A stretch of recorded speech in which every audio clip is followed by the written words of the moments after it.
வடகிழக்கு பருவமழை மற்றும் எதிர்வரும் கோடை காலத்தில் தடையில்லா மின்சாரம் வழங்குவதற்கான முன்னேற்பாடுகள் குறித்து கலந்தாய்வு கூட்டம் அமைச்சர் செந்தில் பாலாஜி தலைமையில் நடைபெற்றது.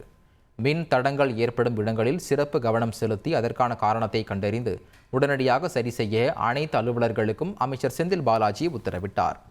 பில்லர் பெட்டிகள் தரை மட்டத்தில் இருந்து 1 மீட்டர் உயரத்திற்கு உயர்த்தப்படும் பணிகள் துரிதப்படுத்தப்பட்டுள்ளது. கோடைக்கால மின் வலுவினை எதிர்கொள்ளும் விதமாக சென்னை மண்டலத்தில் 9 இடங்களில் 33/11 கிலோ வோல்ட் துணை மின் நிலையங்களை 176 கோடி ரூபாய் மதிப்பீட்டில் அமைக்க திட்டமிடப்பட்டுள்ளது. தமிழக அரசின் கல்லூரி கல்வித்துறையின் கீழ் இயங்கும் அரசு மற்றும் அரசு உதவி பெறும் கலை கல்லூரியின் ஆசிரியர்களை மறு நியமனம் செய்து அரசாணை வெளியிடப்பட்டுள்ளது. ஆசிரியர்கள் ஓர் கல்வியாண்டின் இடையில் வயது முதிர்வின் காரணமாக ஓய்வு பெறும்போது மாணவர்களின் கல்விக்கு இடையூறு ஏற்படும் எனவும் அதனால் அவ்வாசிரியர்களை வயது முதிர்வு மாதம் ஓய்வு பெற அனுமதித்து மீண்டும் அக்கல்வியாண்டின் இறுதி வரை மறுநியமனம் செய்யும் முறை நடைமுறைக்கு கொண்டு வரப்பட்டது என தெரிவிக்கப்பட்டுள்ளது. கல்வியாண்டின் இடையில் வயது முதிர்வின் காரணமாக ஓய்வு பெறும் ஆசிரியர்களுக்கு ஏப்ரல் மாதம் 30ஆம் தேதி வரை மறுநியமனம் வழங்கி ஆணையிடப்பட்டது. கடலூர் திருப்பாதிரி புலியூர் பகுதியில் ஆய்வு செய்த அமைச்சர் MRK பன்னீர்செல்வம் பின்னர் செய்தியாளர்களுக்கு பேட்டியளித்தார்.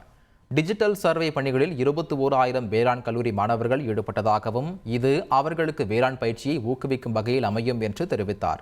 இந்த சர்வே எடுக்கப்பட்டு விட்டால் மத்திய அரசின் நிதி தமிழகத்திற்கு நிறுத்தப்படக்கூடிய ஒரு சூழல் இருந்ததாக தெரிவித்தார். பயிர் காப்பீடு செய்வதற்கான அவகாசம் நவம்பர் 30 வரை நீட்டிக்கப்பட்டுள்ளதாகவும் விவசாயிகள் இதனை பயன்படுத்திக் கொள்ள வேண்டும் என்றார். இன்று வழங்கினார். தமிழ் வளர்ச்சித்துறை சார்பில் தமிழ் எழுத்தாளர்களின் நூல்கள் நாட்டுடைமையாக்கப்பட்டு அவர்கள் எழுதிய நூல்களின் எண்ணிக்கை அடிப்படையில் நூல் உரிமை தொகை வழங்கப்பட்டு வருகிறது. இது தொடர்பாக சென்னை சேப்பாக்கத்தில் உள்ள கலைவாணர் அரங்கத்தில் நடந்த நிகழ்ச்சியில் தமிழறிஞர்கள் ஆறு அழகப்பன், ராமலிங்கம், சத்யசீலன், மாரா அரசு, பாலசுந்தரம், ப அரவாணன், திருநாவுக்கரசு, குமரவேலன், வேல்வேந்தன் ஆகியோரின் நூல்களுக்கு தலா ரூபாய் 10 லட்சம் வீதம் நூல் உரிமை தொகைக்கான காசோலையை அமைச்சர் மு. சாமிநாதன் வழங்கினார். செய்திகளை உடனுக்குடன் தெரிந்து கொள்ள உடனே சப்ஸ்கிரைப் பண்ணுங்க.